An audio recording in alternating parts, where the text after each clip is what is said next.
Welcome to another episode of The Unlicensed Counselor. My name is Steve Moak. I am the Unlicensed Counselor, and as always, especially grateful to be here today on this beautiful, beautiful Scottsdale, Arizona day. And going to have a little bit of fun today. Brought some friends in studio. I'm going to be excited to bring them on and share a very interesting topic, one that I love to talk about, especially this time of year, is really kind of tips, strategies, ideas, thoughts around how to stay sober during the holidays. We are in peak party season, right? And so I brought in some friends. Some of you may know Seth Leibson directly to my left. Seth is a radio talk show host of 960 The Patriot here in Arizona, as well as a prolific writer and a personal friend as well. Seth, so grateful to have you on air as well, too. Again, I should say as well. And then another dear friend and also co-founder of the nonprofit we started, the Coalition for Youth Drug Abuse Prevention, my good friend Jeff Taylor, joining us as well, too. And Jeff is actually a person in long-term recovery as well, too. So especially interested to hear some of your thoughts, tips, strategies, or any ideas that you may have that could help other folks that are listening to this across the country. So, gentlemen, thank you so much for taking a few minutes out of your day to kind of chat with me. But before I get started, give me 1 minute to say thank you to our sponsors. A big thank you to ShareTech. Again, if you listen to this, you know I talk about the ShareTech at-home drug and alcohol screen. If you are in the market for a drug or alcohol screen, please Google ShareTech, go to their website, pick up this test. It is what the leading treatment centers use for their at-home testing, specifically for their outpatient programs. It tests for the most substances, and it is an uncheatable test as well. It doesn't mean that people don't attempt to cheat. It's just that the ShareTech test actually has measures in there to find out when they do try and cheat, and we present that on a report that is sent to you as well, too. And then also, I've been mentioning the nonprofit. It's just so fitting that we have Seth, who's also a co-founder of the Coalition for Youth Drug Abuse Prevention. Go to thestopstartshere.org. Find out exactly what we're doing with our youth drug abuse prevention messaging. We just shot some new content that I'm very, very excited to kind of roll out over the next few days and weeks. So go to the website, thestopstartshere.org. Follow us at Hard Stop Official.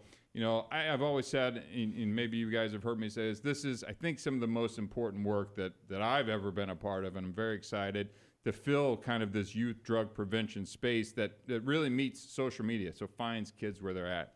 So, Seth, co-founder, Jeff, co-founder, myself, co-founder. But today we want to talk really drug prevention, tips, strategies for kind of going into the holidays. So really I want to open it up for discussions. I'm going to put some questions out there. And Seth, you're a professional at this. Feel free to fire back at me if you have any thoughts or want to push me a little bit on some of these topics as well, too. Well, thanks, Steve. It's good to be back, and thank you, and it's good to be with you, Jeff, my brothers. The three of us, along with Hugh Hallman and our friend Steve, we organized a Coalition for Youth Drug Abuse Prevention because no one was doing the prevention messaging in the space of substance abuse and addiction. And I'm at a handicap with you two. I could listen to you two speak all day, and on my own show I have you both usually on about this time every year because this is a particularly tough time of year. I work mostly in the prevention field, and you guys have joined me in this effort, but I'm at the handicap because I'm not, though I've been around for over 2 decades, recovery and rehab, I'm not in it, as you two are very publicly, as you two both publicly are. And that's why I'm about prevention, because you two, whenever I hear you speak or whenever we get a chance to speak together or present in an auditorium or in another forum together, I always want to point out that you two are miracles. You guys both beat the odds. People hear your stories. They're uncommon stories. And anyone who knows anyone who's been through addiction knows that relapse is very common, almost as common as not relapsing once you do get recovery, if you get to recovery. So our thought was better to never start, and that's what we work on in the coalition. That's what we work on with the Stop Starts Here. But I do want to talk to you guys about strategies, especially this time of year. No one, ancient book of Jewish wisdom, the Talmud, says no one can stand in the space of someone who returns, someone who comes home, the prodigal son in a sense. And it's been my experience with people with long-term recovery like both of yourselves, you have an extra special and an extra strong message to people, those who are in recovery and those who do struggle. This time of year, Surprisingly, 12-step meetings are a little emptier, and surprisingly, or not, use goes up, relapse goes up. So my hope was to kind of help give your audience, Steve, the message that you and Jeff preach in your daily lives, both when you're talking and when you're not talking, about how people can stay sober through these challenging times. It's so well said, Seth, and thank you for sharing that, and thanks for the kind words as well too.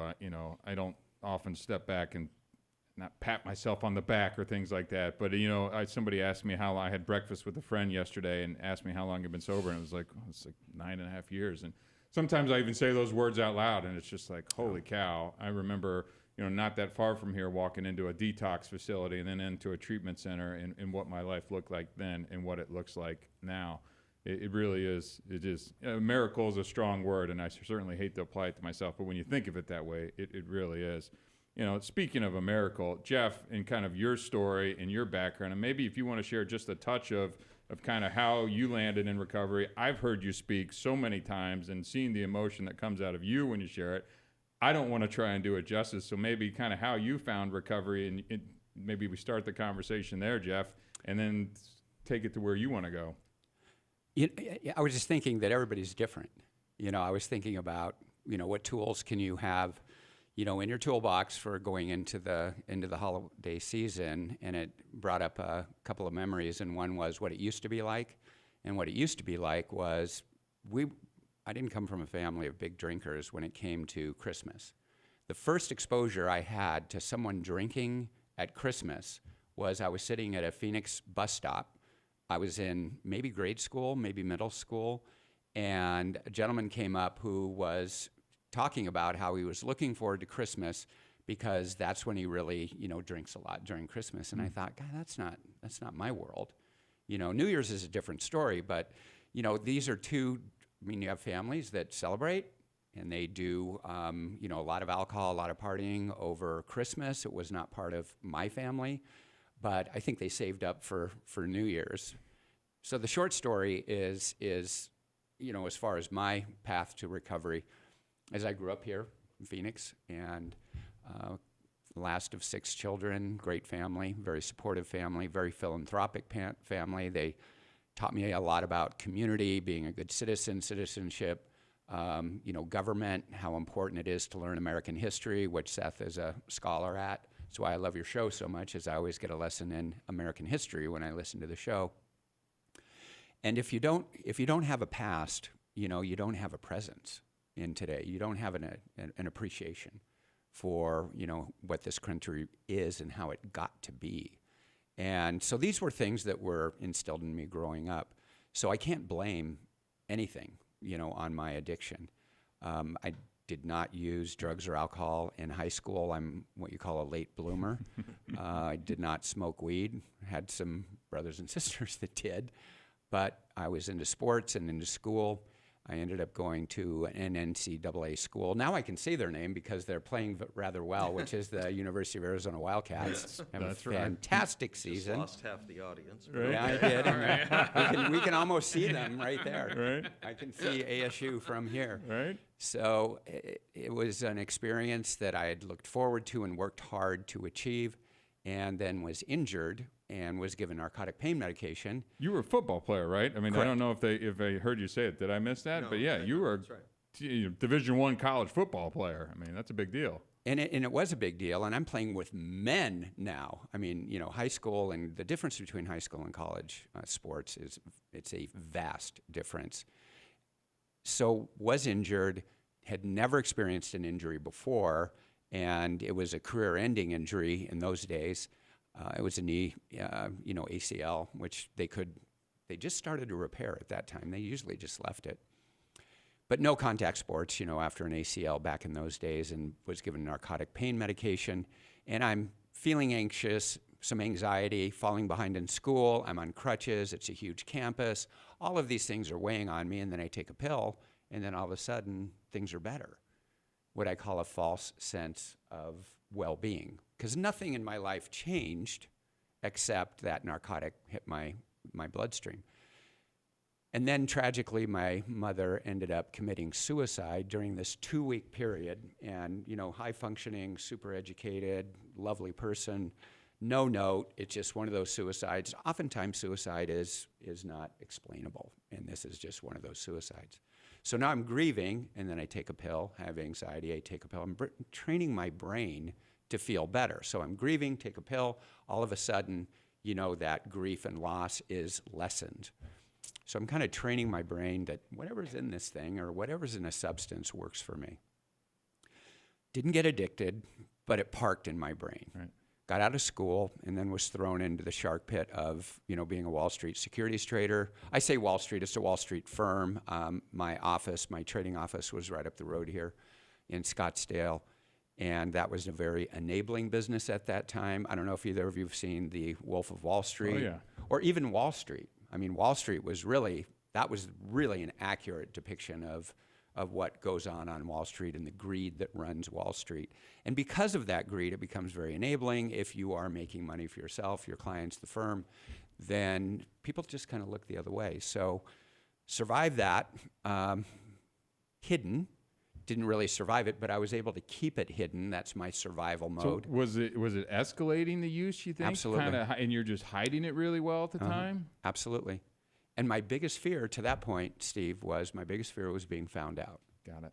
And man, you will protect that addiction in that, boy, if I got found out, boy, they're going to send me to rehab. Did you think you were an addict at that point or at some point before? No, because I was showing up to work every day and I was continuing a successful path. Highly functional. And was able to basically retire from that business when I was 29 years old. I got lucky. I'm not this brilliant trader. I got very lucky on a once-in-a-lifetime trading opportunity. But I made a good living, up to that point. So now I retire. I was married at the time.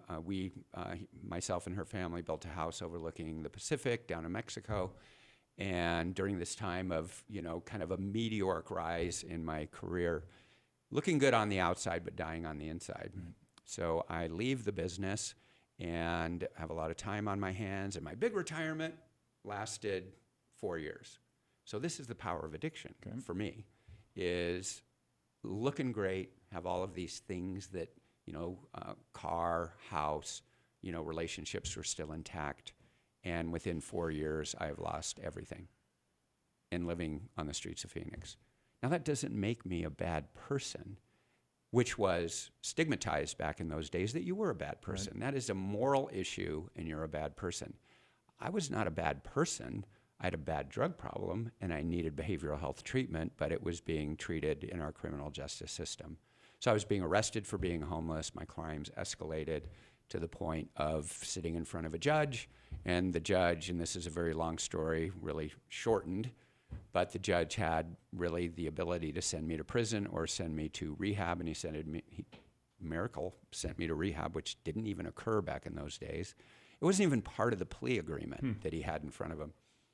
And actually was bound by the plea agreement to send me to prison, and he broke away from that, and he sent me to long-term residential drug treatment at the Salvation Army here in town, and that was the beginning of my path to recovery. I know more details of that story, and I can't wait to dig into it a little bit more, but thank you for sharing, first off. It is powerful stuff, and the fact that you had all this on the outside, and I think that's probably really relatable to a lot of people, and just kind of that hiding the thing behind, whatever it is. Seth, when you hear that, and you run in circles and know lots of interesting people, when you see people out at parties and things in this time of year, and you kind of have an inkling maybe something's going on, what do you think that, we should be doing or should we not be doing in terms of addressing it, not addressing it? I don't know. It just seems like we all go to these parties or events, and again, you run in some neat circles and things like that. It's like, we're going to bump into this. Should we do something? Should we not do something? Well, it's such a great question, Steve, and thank you for that, Jeff. I could hear your story any number of times, and your story, it's interesting. You listen to both of your stories, and the chapters are different, but the ending is the same, and you can relate, and that's kind of the magic of what takes place in recovery. I was listening to you, Jeff, long way to get to your answer, Steve, but I was listening to you talk about people's past, and when I think about prevention and addiction and recovery, I tend to think of a great line from Oscar Wilde, which is that every saint has a past and every sinner has a future. what you guys got is available to anyone who wants it. And it doesn't have to cost $30,000 or $50,000 a month. There are a lot of helpers out there. You guys are helpers. You're available. They can reach out to us if they think they may be struggling. But when I go to these parties, and what I hear you talking about, Jeff, and I've heard in elements of your story, Steve, is when people initiate use, and Jeff was a late bloomer. Usually the statistics show initiation starts a lot younger, middle getting school, younger. and getting younger. People are trying to change their normal. They're trying to change the way they feel. We've put a lot of pressure on young and our youth. And what's interesting to me about that, from the cold area of public policy, which I tend to work a little bit more in, what's interesting, over the past 10, 15, 20 years, we've never poured more resources into mental health in our youth than we have in the history of the United States. The last 20 years, the last 2 decades, whether it's emotional and social learning kinds of stuff, or whether it's psychological and psychiatric kinds of stuff and interventions and education, we have never poured more resources into our youth on those kinds of mental health strategies and programs than we have over the last 2 decades. And yet we've seen a rise of mental health deficits and drug and substance abuse and addiction at the same time. And what that tells me is we're doing something wrong. We're doing something very, very wrong, at least from the professionals level, which is why I love that you're the unlicensed counselor, because you're coming at it, as you come from it, experience. Correct. And it's about changing your normal and about changing the way you feel. And that's what I see going on at parties. And I heard you almost say, Jeff, and I'm sure you've said before, that you on the outside had one way of looking and on the inside had a different way of feeling. And I think a lot of people at these parties, a lot of the people at these receptions are comparing their insides to other people's outsides. You never know what's going on in someone else's life, but the duty is to feel good about yourself. And the duty is, I think, to feel strong about yourself. I just want to give a message to parents, and then I'll stop talking for a moment. No, you're good. But I love this. message about parents, and what you guys have talked about was alcohol and opioids are the big deal right now, particularly fentanyl. A statistic that's important for parents and young people to realize: the vast majority, over 80% of youth fentanyl deaths are not from people with long-term drug problems. It's one and done. You go to these parties and someone hands you a pill that they tell you is one thing, and if it didn't come from your doctor or your parent, I'm begging you, please don't take it. I'm begging you. You don't know what's in there, and it's way too common that it's something that's going to be dangerous and poisonous and too often deadly. We are losing 112,000 Americans a year to drug overdose. We call it drug poisoning because there's no such thing as a safe dose of an illegal and dangerous drug. 112,000 a year. Last year was 110,000. The year before that was 108,000. It's going up and up and up, and that's why we thought we needed to do something about it. So please, just don't do it. There are helpers. You're a helper. You're a helper. Find the helpers. Well, and I also want to reiterate that let's start having these conversations earlier with the parents as well, too. I mean, I'm talking middle school, because that first age of use is right around what we're seeing as 7th grade now, right? I mean, I think a lot of people think you get into high school, you get exposed to smoking a joint. In high school, that's where we first started getting prevention messaging, right? Right. Right. It's got to be earlier. Much earlier. And, you know, what I love about what we're doing is, you know, I think that the once-a-year annual assembly approach is nice. I think it's at least an effort at prevention, right? But, you know, I've heard you say this, you know, often, and I'll probably butcher it, but if you were trying to learn Spanish, would you go for 1 hour a year to try and do it? Or would you have to have consistent kind of messaging and saturation and learning in order to absorb that skill? And I really think that's what we're doing. That's the differentiator in using social media to kind of get to our messaging out. Well, that theoretical has been proved by the actual, because we have had these crises at various times in our history, and you guys are probably sick of hearing me talk about this. But 1979 was the worst year of drug use in this country until 2 years ago. It was the worst, but our country rolled up its sleeve and did huge amounts of prevention messaging like you talked about. You couldn't turn on the TV without seeing a prevention message. You had buttons, you had actors, you had Hollywood, you had athletic organizations, you had everyone running for office and everyone in office talking about this issue. And that stopped. And guess what? 2 years ago, we beat that high water mark in 1979, and this year we beat last year by 13%. But when we were serious, from 1979 to 1992, we reduced it 65%. We can do this. So what do you have to say to people that say prevention messaging doesn't work, that this is your brain on drugs didn't work, or DARE didn't work? Because I encounter that, not a lot, but people are like, was that effective? Did it work? Did it not work? How do you respond kind of to those points when people push that out there? Well, of course it worked, and That's what I say. and all you have to do is look at the data and disaggregate any part of that data you want. We started getting serious in the early 1980s with that kind of prevention messaging, and by 1992, we had reduced drug abuse, regular drug use in this country by over 65%. And if you think about reducing that in any other social pathology in this country, whether it's homelessness or whether it's poverty or you name it, there would still be ticker tape parades. And we got it down to about 7%, 6.5% in this country, and then we stopped. This is a uniquely American thing. We focus on a problem and then we give up and move on. And you look at what has happened since we stopped the prevention messaging. Instead, what have we messaged? We have messaged with notions of quote-unquote safe use, which is probably the greatest lie in this legalization country. or recreational Legalization or medical, of recreational whatever it is use. today. You can use this as medicalization. You can use this to feel better. You know, we are now a very high society. 16.5% of Americans regularly use illegal and dangerous drugs. 16.5%. Our high water mark was 14. We got it down to 6.5. We stopped. We're now at 16.5%. You tell me what worked and what didn't.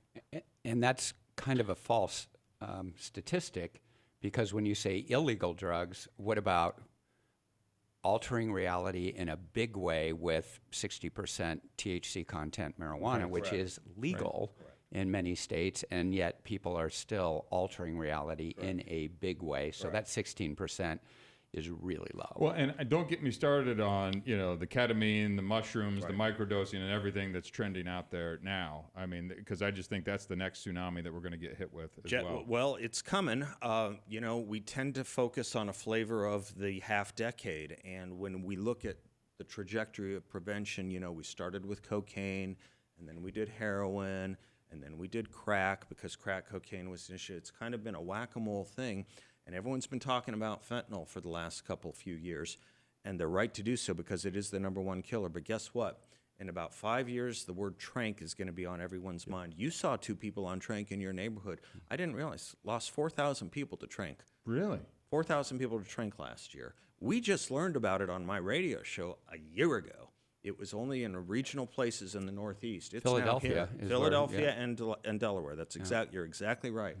And this, by the way, is not anything Narcan can touch. If you think you can resuscitate from trank, you can't. It's the zombie drug. You want to tell people what you saw yesterday?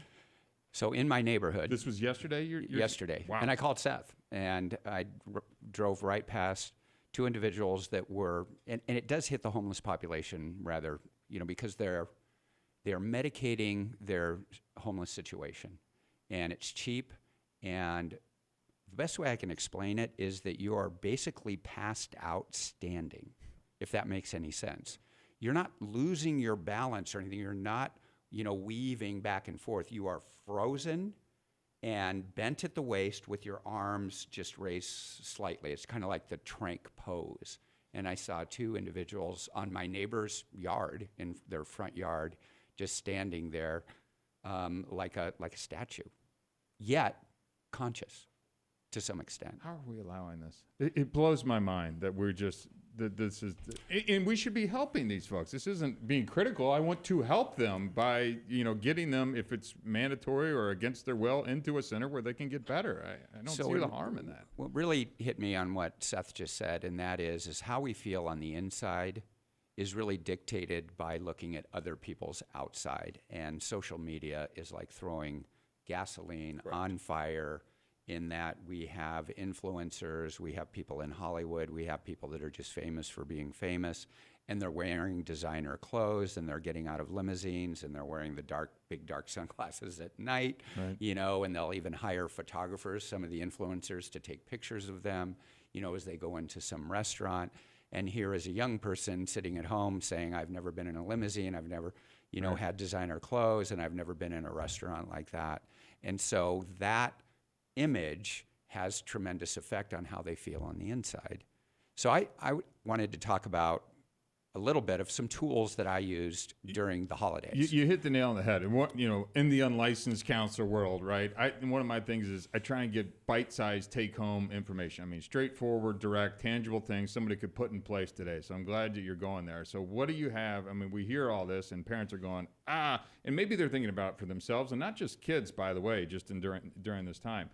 Hit me with what you think, things that we can do. Someone could hear this and go, I'm going to try that tonight, tomorrow, this weekend at that party to try and make a difference kind of getting through the holidays. If I can add to that question, Jeff, and I'd like your answer on this too, not just that person, but how about the person that's been okay for about a month having come out of it? This is a very challenging time, that month, 2 months, 3 months, someone in early sobriety, if you would.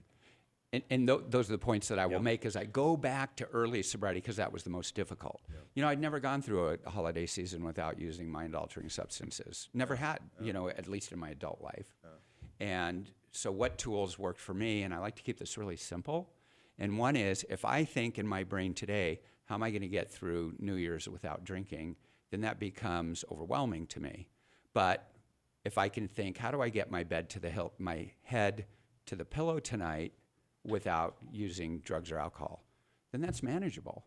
I'm not going to think about Christmas, that's 10 days off, and then you add 5 more days, then that's New Year's, 6 more days, that's New Year's. I don't think out that far. I think, what do I have to do between now and bedtime? And there are a lot of different things that I can do. I was having a bad day the other day, okay? And I was just kind of frozen in, the business that I'm in, which is public policy. And I was kind of caught in between, where do I go? I was at a crossroads and I had no idea. Usually I have an idea.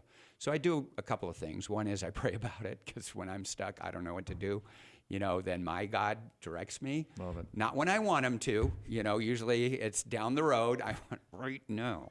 And That's how we think. Wasn't it? I know. I feel it. So what I did to make myself feel better is I went and volunteered, and I volunteered in a warehouse that distributes toys to the disadvantaged in our community, and worked, and I felt great at the end of the day. We just want to feel better.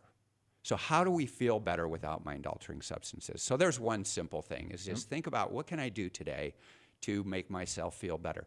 Pick up the phone, talk to people. The opposite of relapse or use is connection. Yep.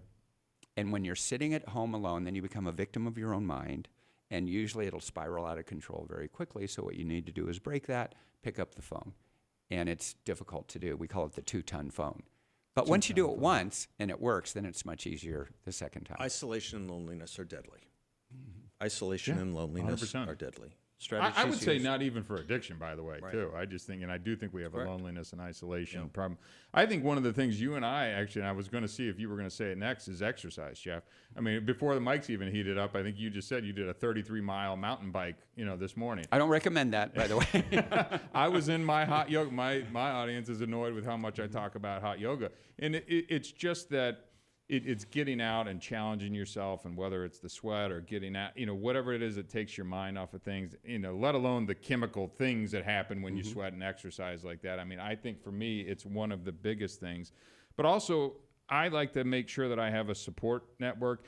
Network could be even broad. It could be a person or two that when I'm feeling really crappy or down, which I don't let myself get that far down typically, but again, I'm 9.5 years removed from my last drink. But you did in the beginning, I bet. I 100% did in the beginning, and I did have probably even a broader network at that time. But I made sure that I always had somebody I can call. Call it a sponsor, call it a friend, call it an uncle, call it clergy, whoever it is that you can pick up that 2-ton phone and make that call, because it really does make the difference. And again, I'm a big proponent. I talk about the 12-step in AA. It's something I use in my life. It's something that I see work successfully for others. A lot of people bag on it, beat up on it. I find a lot of great value. If you're really up against something, there are other groups like that I encourage people to attend. Or ask somebody that that maybe is involved in those, because it can be a little scary or intimidating walking into a room like that. But trust me, there are a lot of sobriety dates around Christmas, New Year's, and things like that. So you're not the first person to walk into that room during this time of year and go, okay, I think I need a little bit of help, right? So those are a couple things that stand out to me. Any other thoughts?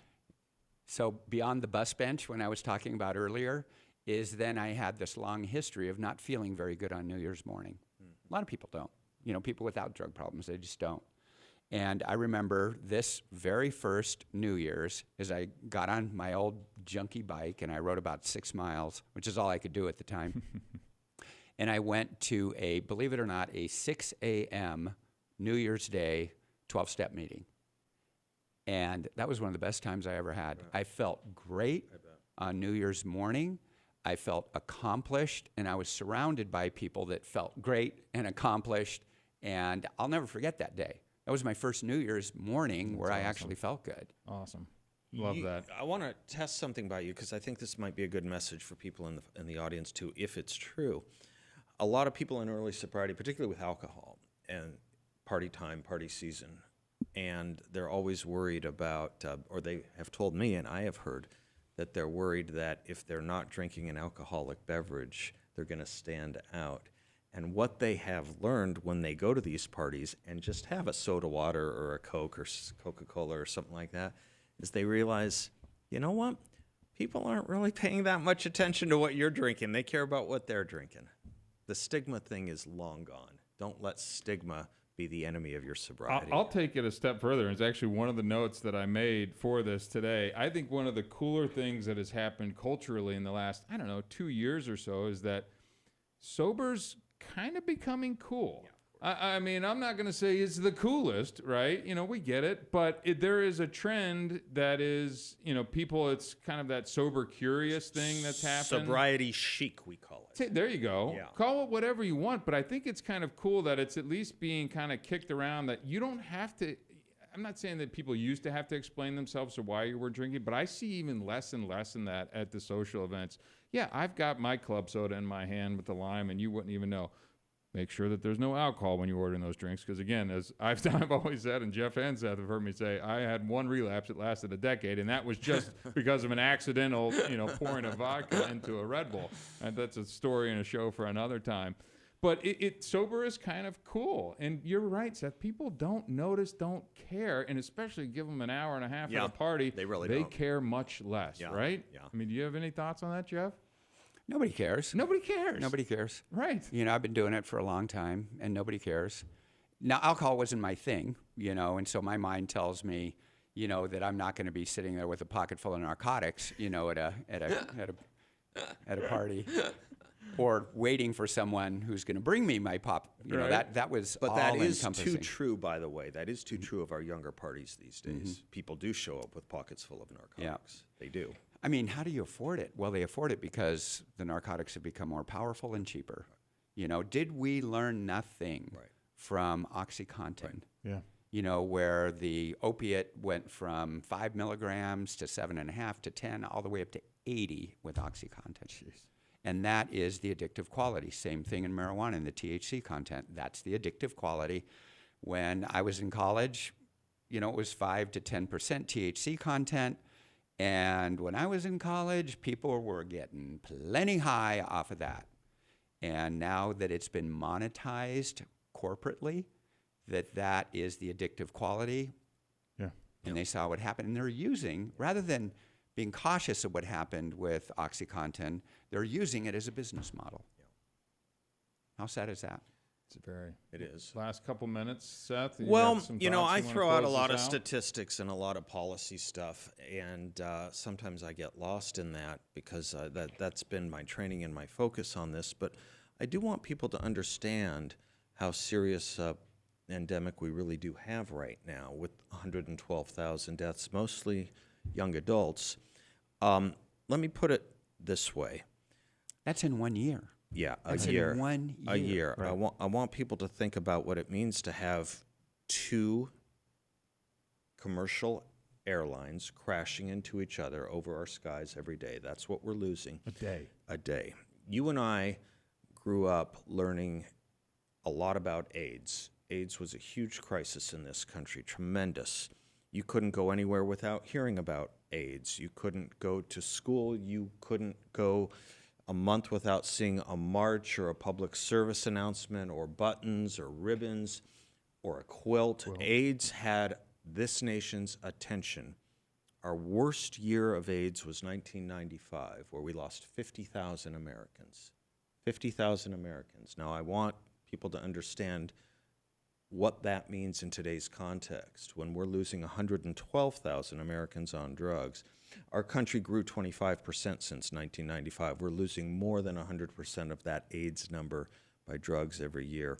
If we could do half as much attention on prevention as we know how to do with things like AIDS, or for God knows COVID, or other public health crises, we're talking about our brains, we're talking about our souls, we're talking about our young people's lives.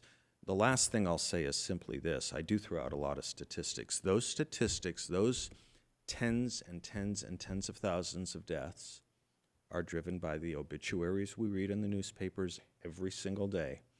Those obituaries are driven by friends, and if they're not friends, they're family. And if it isn't in your family or a friendship circle yet, it's coming.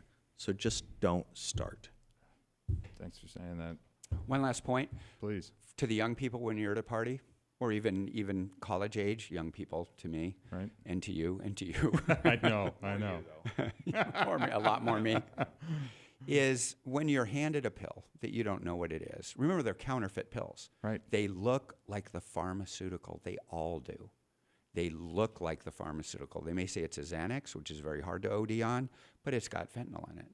So when they hand you a pill, imagine that they're handing you a revolver with one bullet in the chamber, and you're going to put that to your head and pull the trigger. That's what I would look at that one pill as. They just handed you a revolver with one bullet in the chamber. Now, there's 5 empty in the chamber, but are you willing to put that to your head and pull the trigger? Too many are. That's outstanding. I mean, I don't even want to try and say anything, because I think the image, if we want to leave that with folks as we kind of close the show today, I mean, that's Russian roulette. I mean, you are playing Russian roulette with your life, and it is just not worth it. I don't care if you think it's a sleeping pill, a Xanax, or whatever it is. Gentlemen, thank you so thank much. you. No, Really, this thank is you. outstanding. I want to do it again. Seth, thank you for taking the time today. Jeff, thank you for taking the time. That was excellent. I hope the audience really gives this a good listen, shares it with a couple friends. I mean, there is some good stuff that came through today here, and I appreciate you both, and thanks for the work that you continue to do for this community and nationally as Bless well, you both, too. and Merry Christmas. All right. Well, my name is Steve Moak. This is The Unlicensed Counselor. Until next time, thank you very much.